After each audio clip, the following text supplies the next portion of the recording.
My name is Elizabeth. It's Elizabeth Ann, and you did a fantastic job. Thanks for reading that last part because Angel is outside the door trying to listen.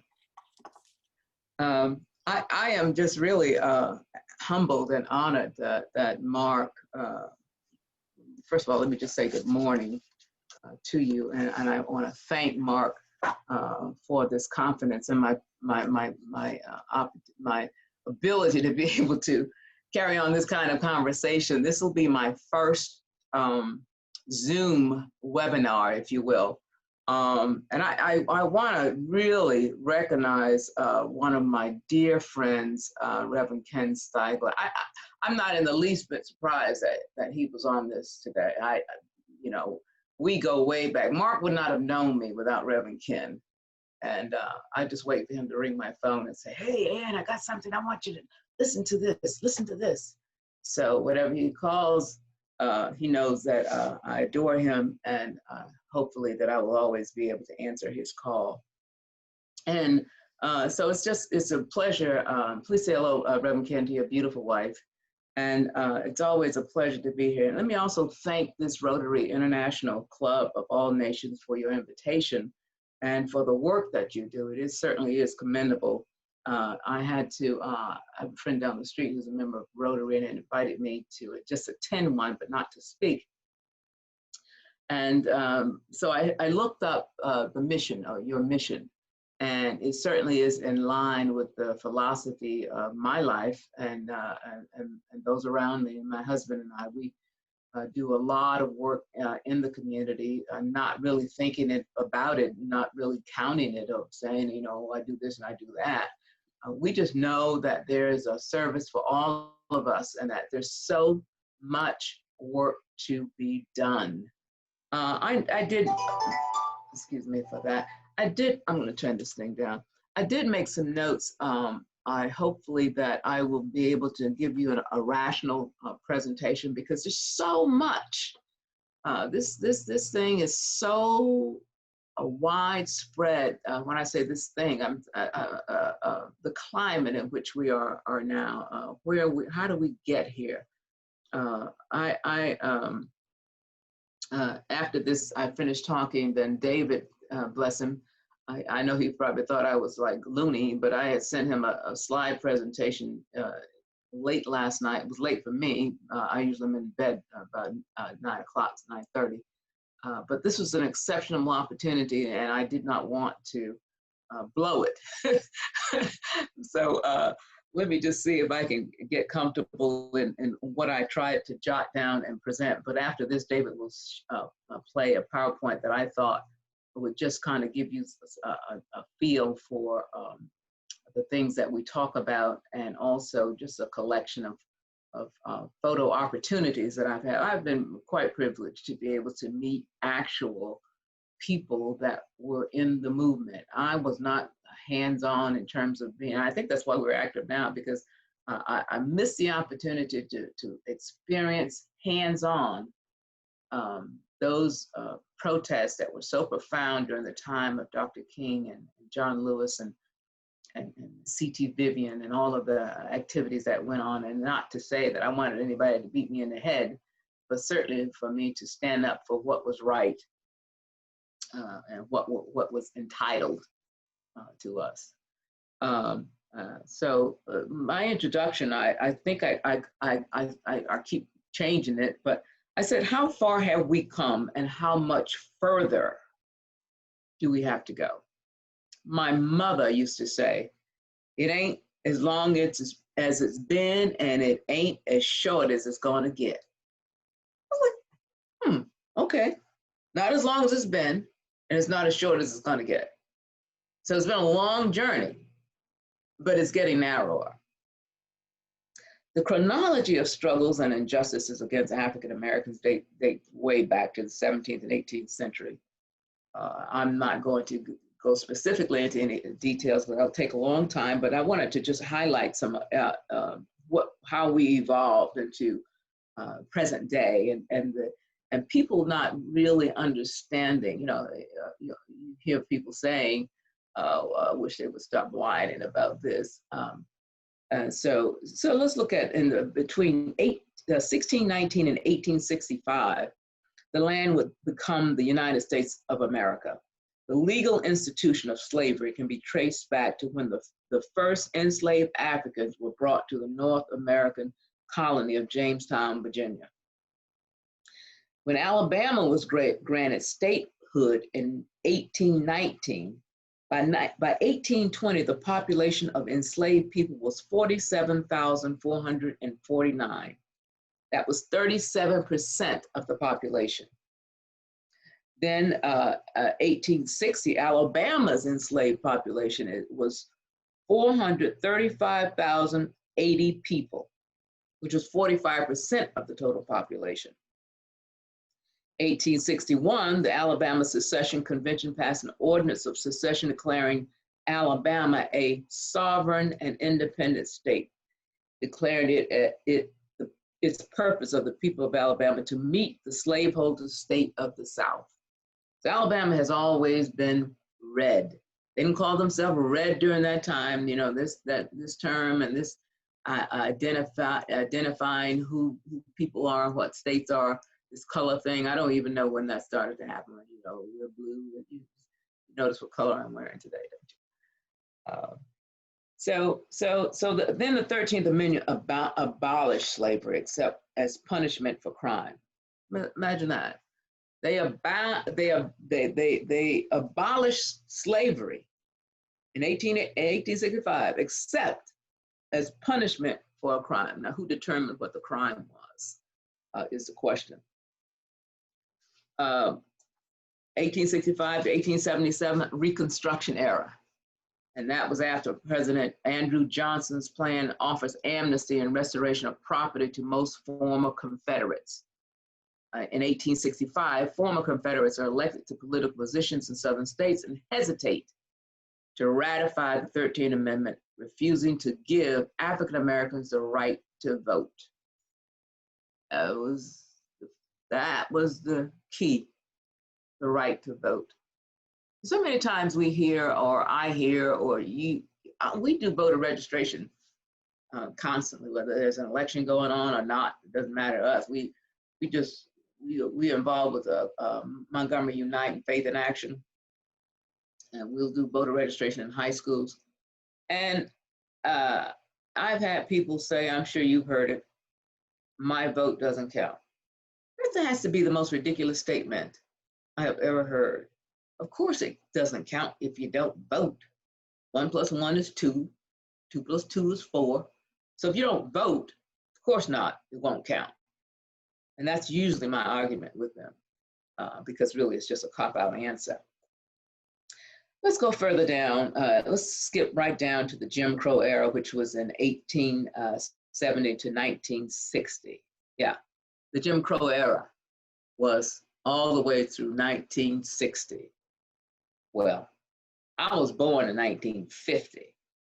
So I lived in the Jim Crow era. Fortunately, I was a youngster, and I lived in a little small town where my dad was a brick mason, independent entrepreneur, never worked for anybody but himself after he came out of the Army, supported his family and protected his little family. He called 6 children little. And so a lot of the things that were occurring during the 50s and even some things in the 60s, until I got old enough to realize that how shattered this world is or was, we were somewhat protected from the ills of these occurrences that were happening around us, but not in that little small town. And I'll talk a little bit more about that when we get further down in this conversation.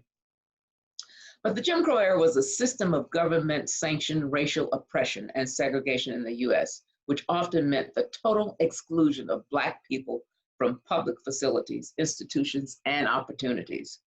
Any perceived violation of the racial order were met with brutal violence against Black people, no matter their age or gender. I mean, they would hang children. They hung children. Dr. William Barber says, no, it's not a hanging, it's a lynching. There's a difference. We go further as we get to the lynching era. At least 4,075 lynching of Black people occurred in the former Confederate States and Kentucky. Kentucky at that time was not considered a Confederate state because they said and Kentucky. Lynchings were violent and public acts of torture to Black people. Many of these lynchings were held in the middle of town squares. They would have like a celebration. They would lynch a person and continue after that person was dead to brutalize that person, cutting off their finger or setting fire to their bodies. And then they would have their children there watching this atrocity. It's very disturbing when you think more clearly about people torturing another human being. No different than the individual DNA. A human being is a human being, no matter the skin tone, hair texture, or facial features. A human being is a human being. And so they took this as a spectator sport. Brian Stevenson, who is the director of the Equal Justice Initiative in Montgomery, spearheaded an incredible institution which depicts the many atrocities of lynching at the National Legacy Museum and Memorial of Peace and Justice in Montgomery in 2018. And I'm probably speaking to some people. I know Mark and Reverend Steigel, because they were here not long ago. I still remember that. But some of you may not have had the opportunity to visit Montgomery and Selma and Birmingham and Tuskegee and all of those areas, where so much of this history is in the books. I mean, I call it sacred ground because I tread all the time. I'm standing in the space where I call these heroes were, these martyrs, these people who were not afraid to stand up for themselves and stand up for others and stand up for those folk who were voiceless. And so Brian has captured an incredible and respectful and sorrowful monument to those folk who never had the opportunity to have a trial, never had the opportunity to defend themselves, never had the opportunity to say goodbye to their family. Some family people never knew what happened to their loved ones.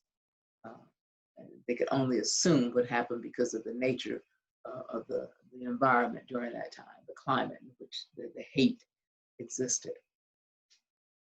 So in 1880 to 1942, and I'm just going to go right through the slavery by another name. This is the system of convict leasing, convict leasing. It was fully implemented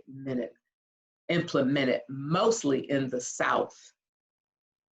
The many atrocities that happened, those things that I just mentioned, were primarily in the South. I'm a Southern girl. I mean, but I'm gonna tell you something. And when I was about 11 years old, I started, I just started recently telling this story because, a lot of things, nobody knows everything about you until you let them in. But when I was about 11 years old, I used to walk around the house and collect things in a little pillowcase,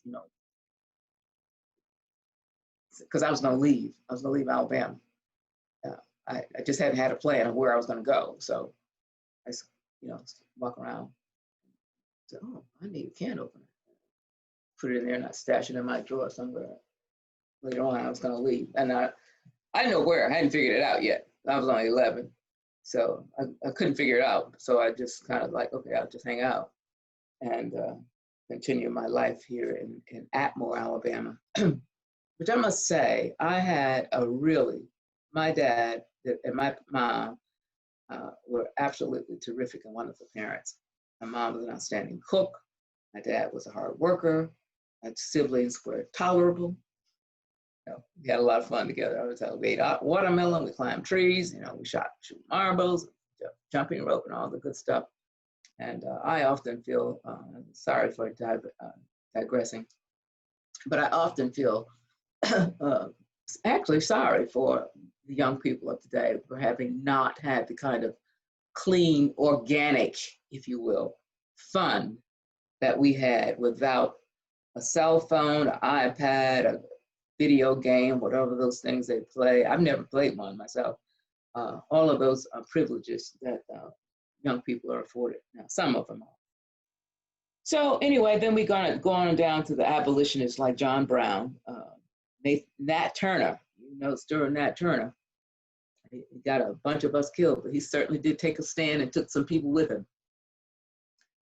He was an enslaved man who led a rebellion of enslaved people in August of 1831. And then, of course, my favorite person, Harriet Tubman. She was born into slavery, escaped, and subsequently made 13 missions to rescue approximately 70 enslaved people using a network of anti-slavery activists and safe housekeeping. Now, one of the things that I read that I love about Harriet, what she said was, says, I had reasoned this out in my mind. There was one of two things I had a right to, liberty or death. And if I could not have one, I would have the other.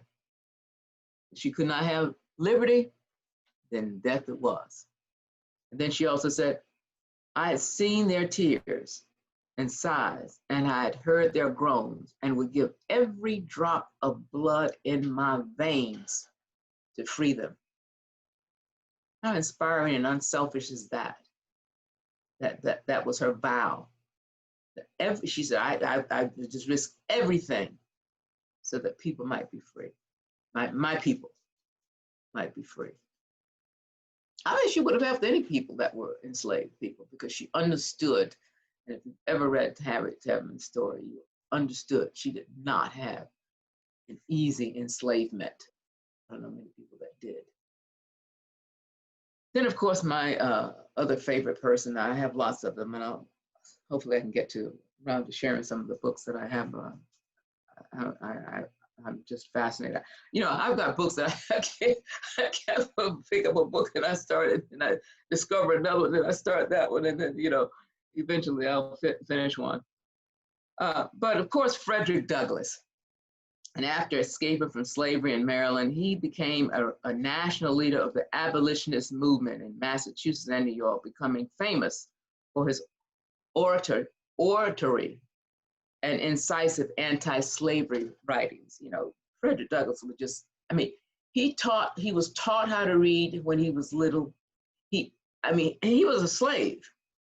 But he was so brilliant. He could write as if he was a PhD in journalism. He was just a natural. There was another person that's a brilliant person. That's why I don't understand why African Americans, Negroes, colored people, or Black people are discriminated against or treated the way we've been treated, because we are some brilliant people, just naturally. Dr. George Washington Carver. George Washington Carver didn't even have parents. He had some parents at some point, but he doesn't know which they were and where they came from. He lived as an orphan. Then he just walked off one day, like I was talking about walking off when I was 11. He actually did that and ended up getting enrolled in college.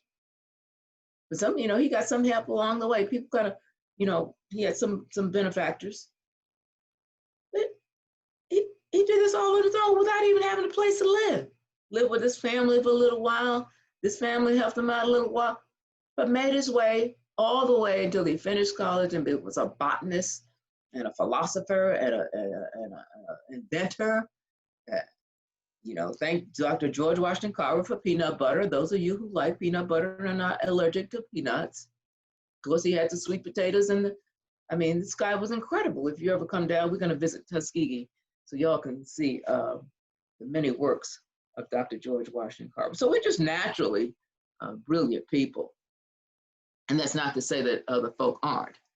But you just think of the brilliance of us under the circumstances from which we came.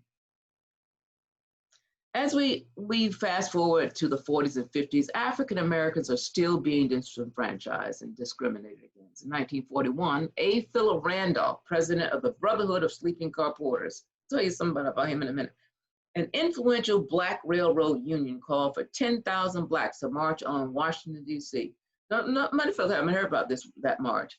And they marched to demand an end to segregation in the armed forces. That was back in 1940s. And an end to racial discrimination and hiring defense industries under contract with the federal government. Now in January 1941, there's a man named Yancey Williams. He was a civilian pilot for, he was a pilot at Howard University. He filed suit in Washington, D.C. to compel the War Department to consider his application for enlistment as a flying cadet in the Army Air Corps.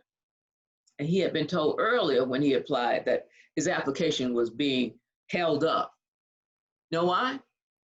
Because they couldn't find a suitable unit for colored applicants available to train them.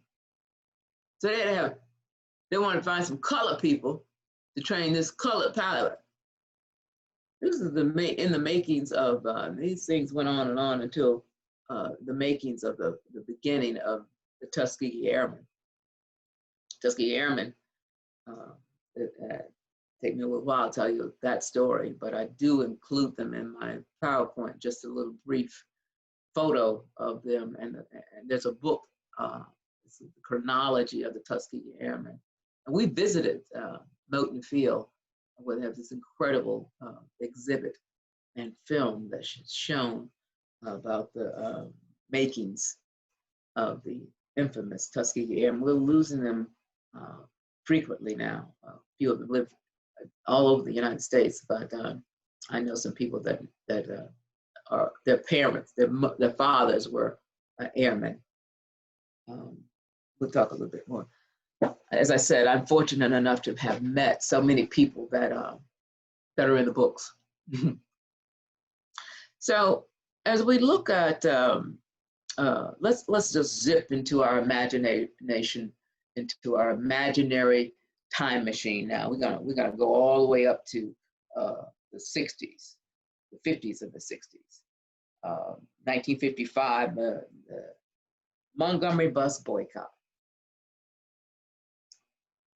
The Montgomery bus boycott was an incredible historical boycott, i.e. protest.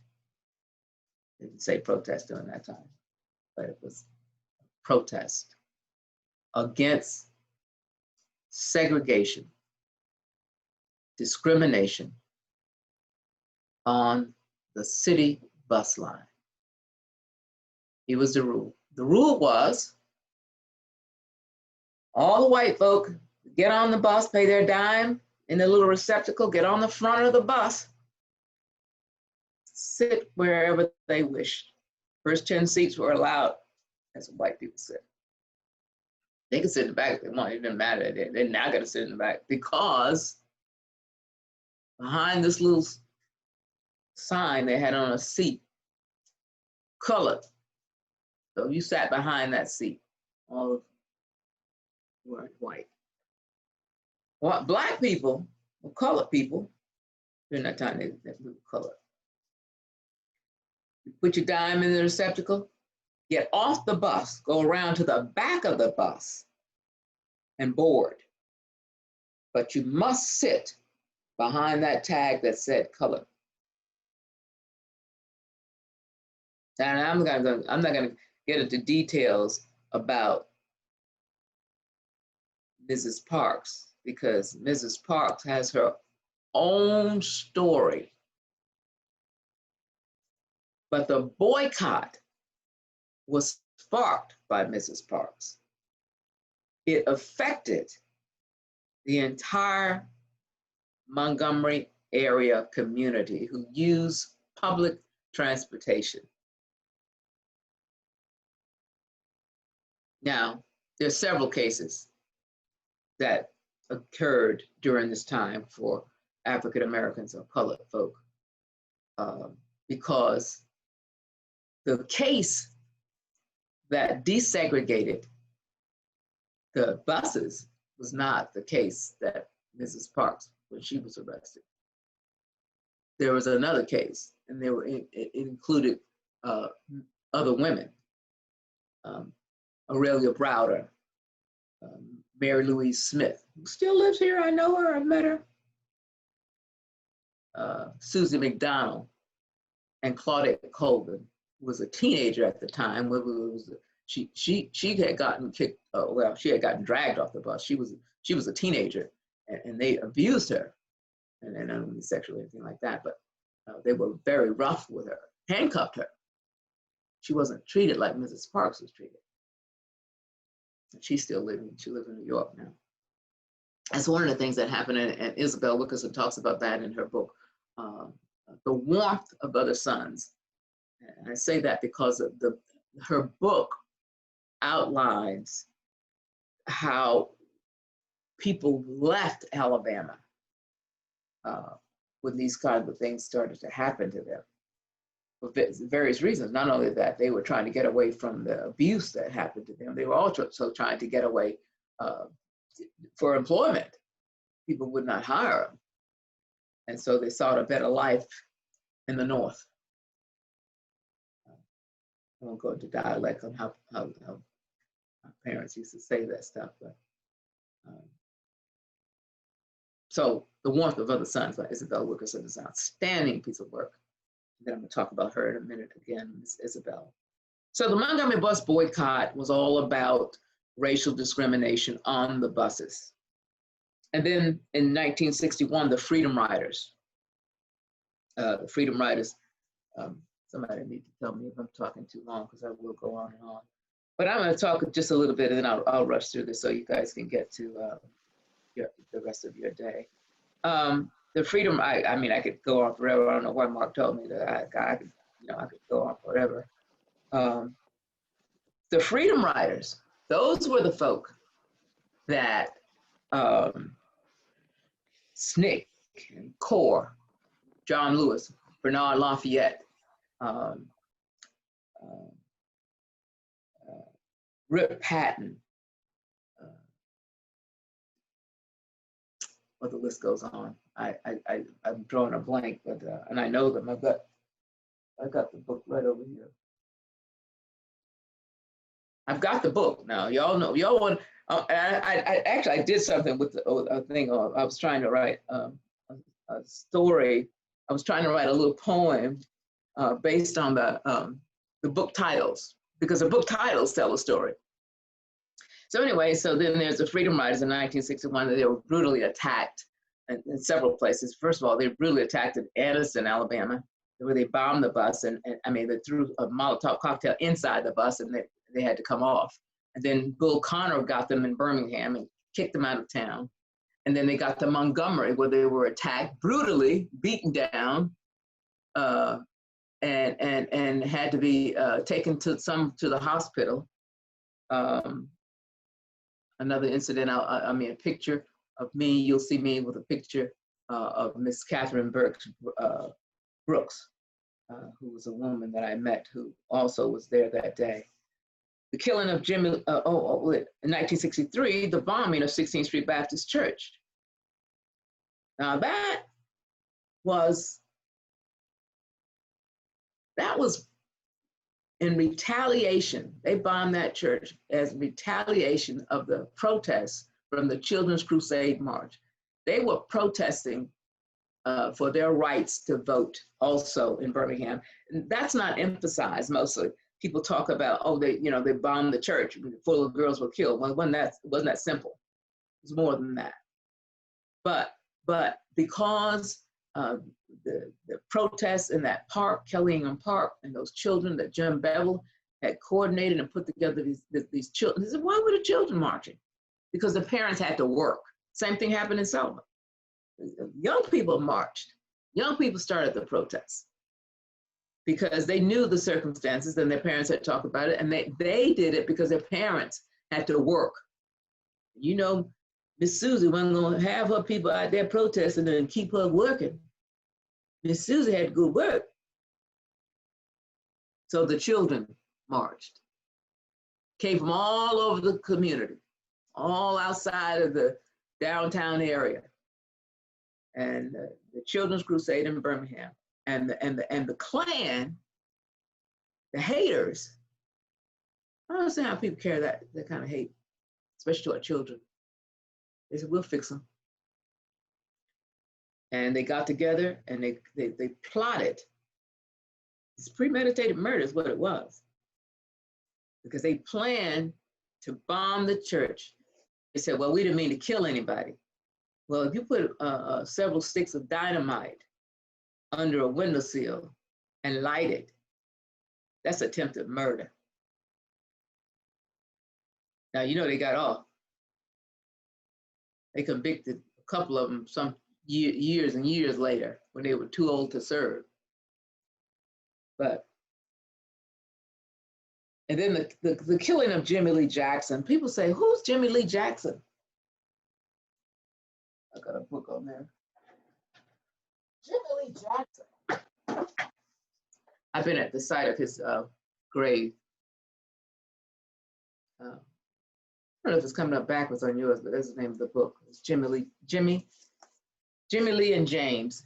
James was James Reed, a pastor who had come, white minister had come from Boston because Dr. King had called for folk for help to come. That's after Bloody Sunday had happened. Jimmy Lee was the one that sparked Bloody Sunday. He lived in Marion, Alabama, and they were protesting and having a protest march. I'm speeding this up so you guys can get to some questions. And he was defending his mother after the end of a protest they had that night, and the police and said, you guys need to clear out, you need to go home. And then there was a confrontation between Jimmy Lee's mother and Jimmy Lee's grandfather. And somebody pushed, the trooper pushed Jimmy Lee's mother, you know, well, somebody pushed my mother, I'm coming at you. And that's exactly what happened. You know, I try to think like Dr. King did, but I think more like Stokely and Malcolm sometimes. So there was a little shoving between the trooper and Jimmy Lee, and the trooper shot and killed him. And that's what sparked Bloody Sunday. I'm going to go further on that, and so further on my list so that we can get to some other stuff.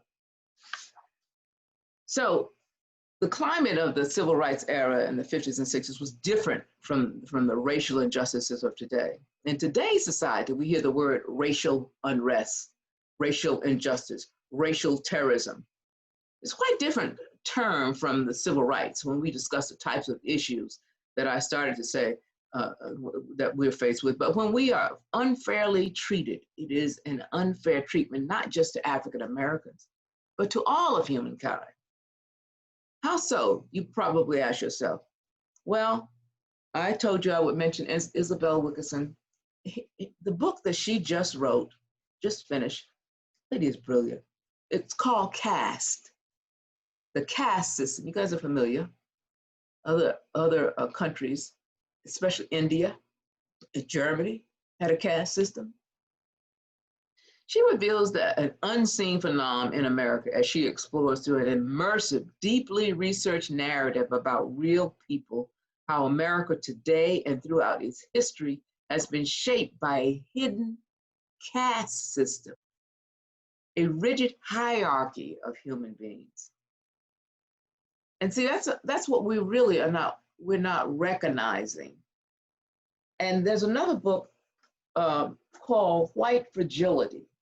Robin DiAngelo writes that book. Michael Eric Geisen did the foreword. White Fragility. It just delves into how white people generally, I'm not generalizing you all. I mean, I'm just saying that, you know, those hate groups is because they have this mentality that they're privileged people, and that that other groups, ethnic groups, and it's just not targeted against African Americans. Now, you know, because there are other people live in this country now, Hispanics and Indians and Eastern Indians and Muslims, and I mean they target the hate groups. Do you know that there are over 900? Southern Poverty Law Center said this. There are only over 900 hate groups in America. We haven't even gotten to Europe. Hate groups. That's what people focus on. Just like you have this Rotary meeting, you have a Rotary club. They have hate clubs. And they have these meetings about how much they hate. You gotta be a stressful, unhappy, miserable soul to focus primarily on what you hate, because it's different than you. I'm amazed by that. Disheartened by it, quite honestly. But I gotta tell you something, thanks be to God, love is the trump card. That's how I energize. That's how I go forward. That hate doesn't have the final say. Love has the final say. So the civil rights movement and today's movement is a little bit different than what we're living now. Our issues are somewhat different, but the issues are still issues. I'm going to cut this off so you guys can ask some questions if you have them. I did had more, but I think I'm probably going over my time. So Mark, if before we take questions, can we just run the, or David, can we just run the slide presentation? And I know this was an abrupt ending, and I'll just allow some opportunity for some questions after the PowerPoint, if you don't mind. I will set it up. Give me a moment to key it up.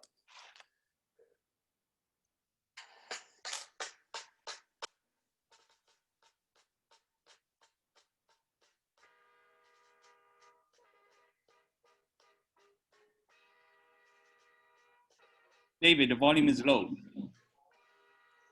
Good.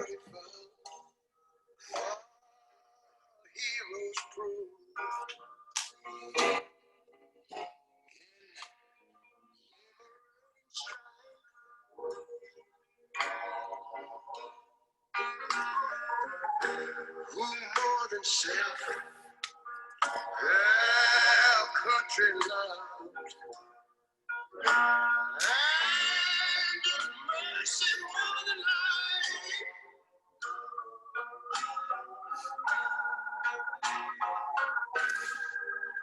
America,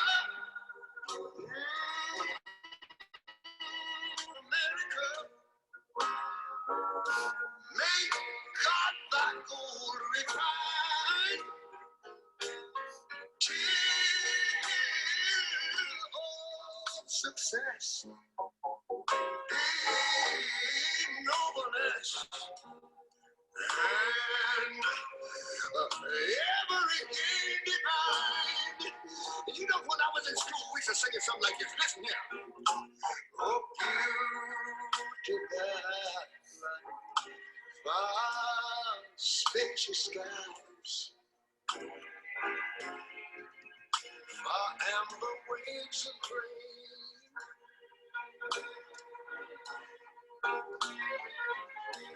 far purple mountain majesties. Oh, the fruited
Disney Plus, Hulu, and ESPN Plus now bundled. How'd that do, Ann? Did that do justice to what you wanted? That did just fine. Thank you very much. I hope everybody appreciated it. And if you want a copy of it, then certainly you're welcome to have it.